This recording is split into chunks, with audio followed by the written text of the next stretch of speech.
part of the pleasure of coming here is thinking about people that make poetry happen here, and people that have been here for a while, like Mark Strand, and then suddenly the sort of reconfiguration with Oren coming, and with Eirik, and with Chiku.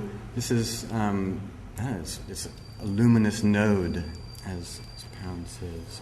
And someone else who I think was here has a brand new book out. Devin Johnson, was he here too? Yeah. I think I'm going to start with a poem of his, and also alert you. There's evidently going to be a reading later this week of Mark Nowak, who also has a great new book called Shut Up, Shut Down. And it's kind of like working class haibun, that where prose passages suddenly drop into poetry passages. And I think it's a really amazing book, and you should really go hear him. It's unique. And this book is beautiful. This is Devin Johnson's Aversions, also very lyric mode of a poet who has several modes. Influence. Smoke gets into everything, bitter honey. Autumn's distillation bears an aftertaste of cats and muscatel. When privet dominates hives, disperse in sparks through private darkness, filling cells with evidence of elsewhere. Spores of cockle, rush, and dock, contraband, perfume, and punk. Even you, asleep and breathing deeply, open from the core to all that you are not. I wonder if the influence in that poem is Stevens, is the snowman poem.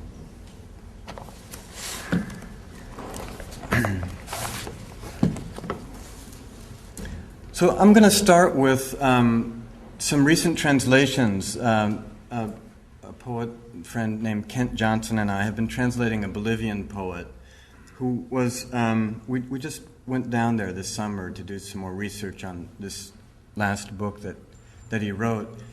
He's Bolivia's most radical and visionary poet. He died in the mid-'80s. He wrote the first novel in all of Latin America with an openly homosexual protagonist. He himself was bisexual and open about it. He was really a strange guy. He marries a woman who is a Jewish woman working at the Goethe House in La Paz, and who is organizing the fascist women before World War II. And on their wedding night, he buys a panther and brings it home. He was a strange guy. And he lived on the margins of society and really snubbed his nose at society people. La Paz, where he lived his entire life and almost never left, is this, as you probably know, this really thin-aired, high city. And it's the only city, capital city, I think, in Latin America that's the majority population is Aymara. They don't speak Spanish, they speak Aymara. And they're very, magical people, and he was very influenced by them. And in his work, he's always addressing, in a way that defies logical syntax, logical development of thought. He's writing towards a you that is, that sort of shifts around between the city of La Paz that he loved, the figure of the beloved, and death. And this is, the other major thing about him is he was a drunk. He was a serious drunk for a long time, and there was about a 20-year period when he got his best work done. And this is the book at the end of that period where he begins to sink into the alcoholism that's going to take his life again. And he has, it's a sort of, the book is called La Noche, the Night, and it's sort of like the Under the Volcano of Latin American poetry. His name is Jaime Saenz, Saenz. So this is just these are a couple passages from the long poem La Noche. Through the high-tension cables which trace the contour of the hills and then plunge to the fields, the night broadcasts itself in invisible sparks that flicker here, now there, in the eyes, in the buttons of neighbors not yet taken by sleep, and who valorously stay fixed to the doors of their dwellings to witness the first onslaught of the night. The first onslaught has, in truth, a mysterious source. And no doubt it spurts up from the dead who have died for the sake of alcohol and who now swoon and babble in the vision dangled before them by the other side of the night. And this has to do with the casks, the kegs, the bars, and the huge vats of alcohol dreamed each and every night by drunks known only to me, and who, having drunk their whole lives to the seams, writhe, screaming for alcohol, in atrocious spasms on soaked beds and in deep cloacas. These drunks have learned plenty, and they've got patience, and know the other side of the night has sunk itself into the shaft of their spines and gone down their throats, which retain forever the redolence of alcohol, which is exactly what torments them unrelentingly through the long, long hours of the night on the other side of the night. The other side of the night is a supremely esoteric realm, and alcohol has conjured it. Not anyone can pass to the other side of the night. The other side of the night is a forbidden dominion, and only the condemned enter there. What is the nature of the night's other side? To put it bluntly, it is the nature of the night's other side. To sink into your spine and colonize your eyes, to see through them what it can't see on its own. And then a very odd thing happens. At a certain moment, you begin to see the other side of the night, and you realize with a start it is already inside you. But this, of course, happens only with the great drunks. It's exclusive to those who, having pitilessly drunk, have come many times within a hair's breadth of death. It's something that just comes down on drunks demented by alcohol, with those who can't go a minute without drinking, with those who cut their sleep to a dram, 2 hours, let's say, to concoct more time to drink, with those whose eyes go white at the thought of being blown apart by alcohol, with those, only on those will alcohol confer the grace of everlasting baptism on the other side of the night. I'll read one more of these sections. The night becomes sort of to Sayen's like the book becomes to Edmond Jabez. It becomes this master trope that you live in and can't get out of and are writing and are written by. Later on, the night will rush to help you, and just then, in the light of all that shook you, many things will be revealed, simple and intricate. For if there is no risk, no peril, if there is no twinge and insanity, there is nothing. The day is for breathing, for hellos, for hauling furniture around and rearranging details. The day of offices, of tell-me's and tell-you's, and of placid optimists, and also of little loathings, and the full tilt races to see who comes in first. The day is the carapace of the world, not the night. The night is the night.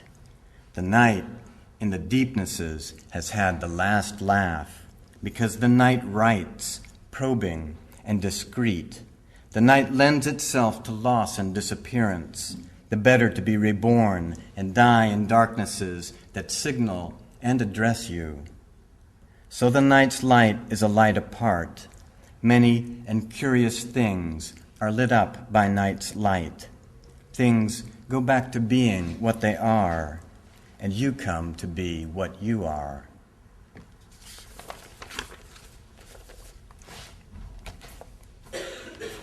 So we'll be drinking after this reading. Please come.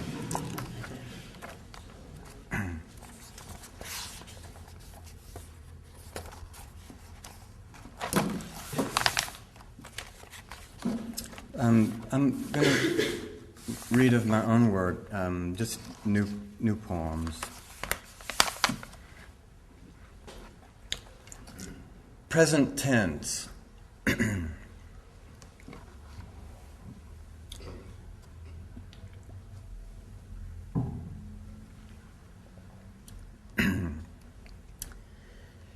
In an epic dominated by stars, some speak softly into wafer phones, some milk caged bears for bile, for some the silhouette of a thronged extremity of land flickers beneath a falling sky. The gods squeeze themselves into icons for some, the hum of cables under the street, men in Zena suits whose fathers entering theaters tucked cuffs into their socks, a prophylactic against rats. White and hippopotamine tourists take to the beach. Particles and solar wind carry field lines of the sun's magnetic force into the penetralia of the solar system. As if nothing were wrong, egrets dip feed in near-shore channels. The human genome reveals DNA from former parasites long ago integrated into their host. Tourists with cameras take the front pews. The enemy blows himself up at Passover dinner. The enemy trembles in a cave, starving. The enemy lets go a daisy cutter. 1,000,000 cubic feet of mud slides down the slope toward a single bungalow in Laguna Beach. This is going to be a fast trip. Alligator cracks in the macadam and fist-sized chunks of road torn out by wind. Gray-black backs and low bulbous snouts of northern right whales cutting the swell beyond Fire Island. Each repeating sun, a comet, world of physical event, and mind's world, indissoluble. But who will thrust a hand in to find the molo, the veins and arteries of it? A sobering enthusiasm for the unmoored, no longer defining narrative. How much force leaks out in the course of accumulating experience. Grieving long after the funeral, you searched for art books. Where is the art section? If it has any nudity in it, we keep it back here, the clerk said. You followed leading lines and got clear on a 747, rubbed chafed knuckles against your lips, while half a continent of raptors funneled into the narrow corridor along Lake Ontario's edge, or swept through the gash of Champlain Valley toward Mount Defiance, with your depression like a retinue of tarantulas, was how you left Arkansas. And the pervasive aroma of sweet fern for rainwater clotted with motor oil, dog feces, brake lining residue, gushing from manholes into streets, overrunning the treatment plant, spilling into Narragansett Bay, to poison quahogs and little necks, where mild days and cold nights compound pressure between the outer bark and dead heartwood, maple sap running out through spiles. You, whose father crisscrossed the Mississippi, selling miraculous cures for cancer, the complaint of which he died. Your mother's voice remembered as a subsong, a subdued warbling of vague intention, far from home, widowed and orphaned. When a wave packet is incident on a potential barrier near to the points of my breasts, you said on our first date, the electric field is very large. You dance with your hips and feet while I'm all torso. There's a cure for that, as long as it's not the Ottenruth mask. Are you nervous? No, that's how I drink my coffee with the stir stick still in it. This is a hard saying, they whined to Jesus. Who can understand it? Like when you put both feet into one hole of your culottes. The body has been my sole means for finding a world. Far from the genitalia where I was born, the priest intoned and stopped having meant peninsula. Heart panting hard, the irises of your eyes snapped. The event of perception unfolds as reciprocal exchange. What the fuck kind of cross is that? Saliva and wine in the chalice on the altar. Yes, I take this pear tree. Yes, you take a forest. It's a Mexican cross. So married a certain attitude towards words. Rumor of our coupling rippled. The future pleads for or against us. Its profuse blossoms left bud scars crowded around the growing tips. What if the exceptional flowering foretold only a dying off? I took my good shoes from the closet for the interview, brushed off green mold. You were telling me, don't lead with your left foot just when a solar storm blew out the cell phone. I heard you say, grasshoppers open their spiracles to breathe. Take a deep breath with your skin. You'll do fine. I got the job. I can't say I haven't regretted. Yankees are about as flexible as the Bates steel mule. On lunch break, I drive out to Swan Point Cemetery, listen to mallards grunt feeding on roots, green heads aglow, their specula iridescent blue, and listen to the hira hira of little flags flapping in the wind. On our steep street, mulberry stains look like a negative of meteor showers. Ethereal wrinkle of gravitational waves pass through. Our inquiry is given us whether or not we can speak it in the world's terms by the world. Desire vein in your neck throbbing, contrails of regret bubble behind us. When truth capitalizes itself, we turn away in profound emotion, but when we look again, we see it rewritten in lower case. As you undress for bed, your eyes draw my gaze up from the thighs and belly, as a chimney is said to draw. In English, there is no word for the dip of your waist. The inside of your shoe smells like black tea leaves. When densities collide, space shudders in response. There are binary stars also locked in mutual thrall. A house finch wipes its beak on the feeder with coax laughing on the porch. Carbonation burned my nostrils. You are, at night, my noon alone. When I drop the dominant melody, you have left me something to go on, like whisper songs of birds in rain, quartz and alkali feldspars, an intimate graphic intergrowth. Veracity confronts us, ravens warning awe, awe. Through upwelling surges of spontaneity and contingency, menaced by disorder, to arrive at a rhythm, the slang naked feelings, to arrive at the advent of, and then persevere against the unbreachable. When it splats against matter, light deposits all its energy like moth dust. Steelheads rifle ocean currents toward the odor of their natal streams, silver green scales going blue-black. Should you fall, should you hollow inward, wake from dreams worn out and dull as a horse, should you crack and spill the yoke of yourself, you will find in me a stay, and this the promissory note of indebtedness, a proximity that cannot be unhooped. That one.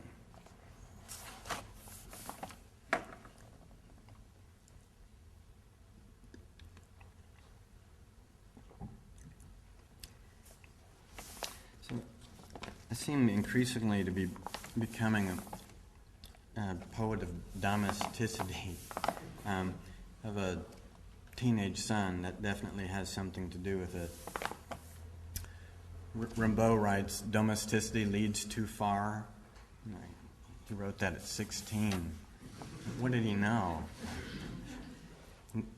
Then he longed for it the rest of his life. Those letters are out now. I guess they came out last year. They're really sad and wonderful to read, all of Rimbaud's letters back home. He was just interested in everything. One week it would be, send me all of these astronomical books. Send me these books about stars. Send me things, that sextants, things that I can measure the stars. The next week it would be about petroleum. Send me all these books about mining, and it was just everything. He had one scheme after another that failed. These are two connected poems called Ligature, each of them, that have to do with domesticity.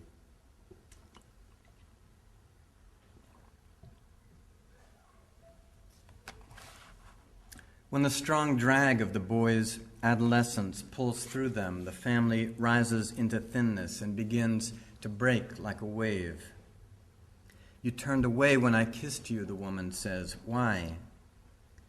Half-lidded days of early winter. When he points toward the woman, the boy looks at his hand the way dogs will. The boy's jaw sets, as though behind his teeth, into the soft flesh of his throat, a new set of teeth were cutting through. A mouth for what? Each of them adopts a private view. Arguments veer every which way, and who can follow? A sequence of dark non sequiturs blows in. When the word suicide enters the room where they are shouting, the system closes down, prematurely becalmed. The man writes, I am not given a subject, but am given to my subject. I am inside it like a parasite. He sees the woman's face contract at the approach of other futures than the one for which her face was prepared. So they inhabit their resounding bodies for a given time like music, and yet he continues to act as though there were time signatures to come. I just want you to go away, one of them screams, but nothing and no one goes away. Expressionless and flat as a tortilla, the afternoon moon over their house. She calls the man to a corner in the basement. Those aren't spider eggs, he says, backing up. Those are its eyes. When the encounter with the self is volcanic, nothing can follow. Tearing open the cocoon to reveal itself, a boy within the family, as if they were waiting, as if inside experience, bright with meaning, there were another experience, pendant, unnamed.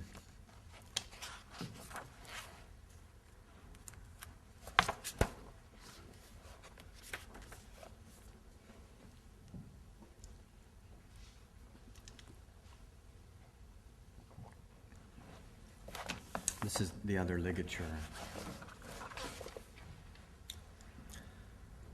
One hairy woodpecker follows another around the trunk. Word as sap, I scrawled, as soon as possible. Waiting for the boy, a gangly puppy lolls at the edge of the plaza, rolls onto its back, attacks a scrap of napkin. From our table, I watch the woman's eyes shuffle the faces of passers-by. Her earrings have stretched the holes in her lobes into suggestive slits. When we first met, the words we whispered were erotic. Later, it was the silence. A stranger asks me to accompany her son to the men's room. He has an eagerness to please, she translates. Humility is pride's strictest flourish, its grass script, but to submit to the world is integration, the beginning of. The boy picks a leaf to lay beside the rhinoceros beetle flailing on its back. The beetle rights itself against the leaf. Meanwhile, the twig begins to bleed. All the while, we sit jostled against each other on the crowded bus, angry and unspeaking. An electrostatic charge joins the fine hairs of our legs. When he doesn't come home, I search for him. Under the street lamp, a dust-colored scorpion, hatchlings riding her, raises her pedipalps.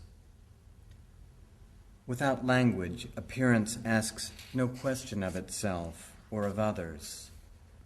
He has been photographing pariah dogs. You must be inside of pain to feel it. I wake to hear a woman outside the bedroom window pishing warblers. The boy points out to me a cartography of snail tracks on a broad avocado leaf. Not the sentence is for the words, but the words are for the sentence. Two of us withdraw to make room for the third. A parrot walks from the table onto the boy's outstretched hand. He picks it up before he sees the half of its wing shorn cleanly as with a scissor.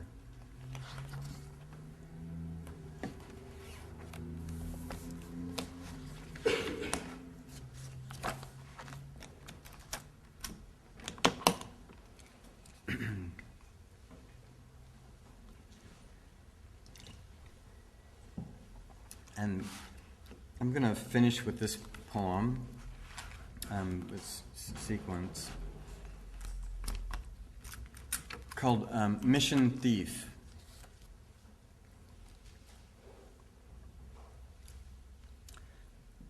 Picking up toward evening, bay breezes cool the mission, and fuchsia petals plop onto slabs of root-tilted sidewalk. Local tectonics we maneuver, you and I fecund with our renewed vows, en route to La Cumbre with its Aztec mural and gorditos. Beside us at the curb, its windows opaque, a black 75 Cadillac rocks high up and drops back on pneumatic shocks. A whiff of carne asada, poles mummified with posters, has visto este niño, thrash polka at Slim's, while 5 blocks away, the imminent lays its egg in the eye of evening, and what begins in tenderness will end in Calvary. Whose devotion can I claim to aim wholly at you, if holding your hand, even so, my eyes swivel to see the woman at her door with dim desire? Or is it nostalgia, finally, mere registration, an animal impulse, tightens the solar plexus, invisible to us 3 blocks away, a white-haired Asian man, the collar of his jacket stained with sweat, leans his bicycle, all he owns, against the pharmacy wall, while a panhandler puts down his bagged bottle by the light post and watches. You reach for my hand as we cross Dolores. I spit sideways into my shadow when you aren't looking. The monitor on a stool outside the Mission Revival plays a live feed of the sermon within, a bleak scene, few men, 1 child about 12, sweaty preacher's sthenic rant. Dressed well, a parishioner slips out through front doors, but before they close, another, one of us, the casual assembly of voyeurs, ushers herself in. So water evaporating from treetops tugs water through leaf, which draws water through xylem up the trunk from roots. Maybe when one escaped, the other was sucked inside like that. Who will rescue her? Not I, and not a nervous drunk eyeing the seat bag and full rack panniers of a bike against the wall. We do not see the man, the panhandler, steal the bike, but others can. 2 sparrows titter in fescue on the traffic island where we continue to stroll in urban intimacy. A tuned rhythm, our synced steps mark us a couplet on the page of scrawled noise. Men sawing pavement at the corner, thick rap bass thumping from open cars. A Harley growls around Guerrero. Mexican songs at the cafe we pass. A splash of Mandarin washes over the protected inlet of our taking it in. We're quiet as urchins feeding on algae fallen from stalks of kelp, only at the crossing, only through horizons. With roses for sale, approaching the pair, eating at a curbside table, an ink-haired Guatemalan girl in a red dress. Her shyness sits at the edge of their plates like a fly. The bicycle thief wobbles our way. Long strips of cirrus make it a worthwhile sunset. I stumble and catch the swing phase of your walk. Erotic, your left foot pigeon-toed, hips narrow as a boy's. What is that smell in the alley? Fennel, urine, and 2 starlings, their wings scissored behind them like thoughtful rabbis, walking. I used to imagine strangers naked, you say. Now I imagine them in coffins. The back of our hands touch. You squeeze my wrist, the body ambiguously subject and object. A dog tied to a fire plug sneezes. The man passing by says, "Bless you." A little sordid and still warm leftover flan yellow of day remains before what they once called civil dark, when it grew too dim to work, and the Iceman with his iron scorpion dragged to a kitchen his last block. Already the future is queued up and closing in, the thief peddling, though we have not seen him. When you turn your face to ask me if Mexicans call hummingbirds colibri or chupaflor, flower sucker, the vibrant, fading light reveals moth-egg bumps beneath your eye.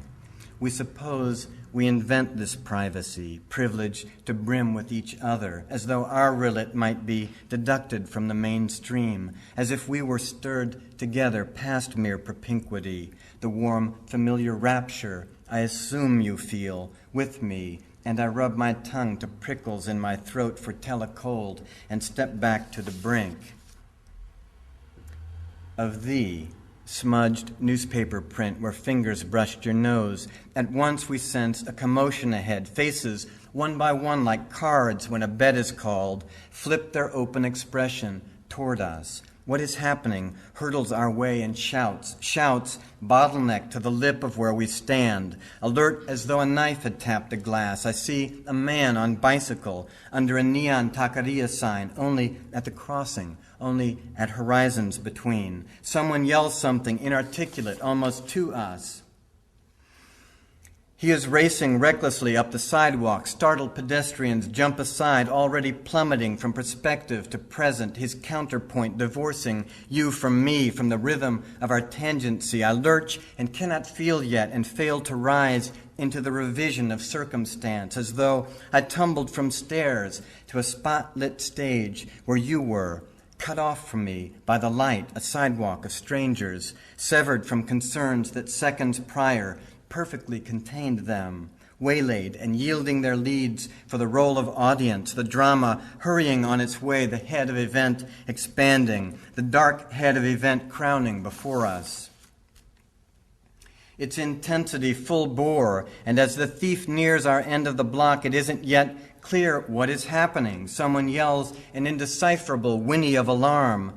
The immediate stamping in its stall. I strain for clues in the turned, expectant faces, the many misconstrued bodies off balance, on pause, to isolate the bicyclist in his singular tumult, he who supplants you, who makes his claim greater on me, he himself custodian now of this present in which, against inertia, I strain to act, but how quickly he penetrates the blister of my regard from which you've been extracted as the world goes quiet, handlebar and rear rack pannier swinging side to side, half standing on pedals whose wild, joggling, wide-wet eyes urge, no, no, don't stop me.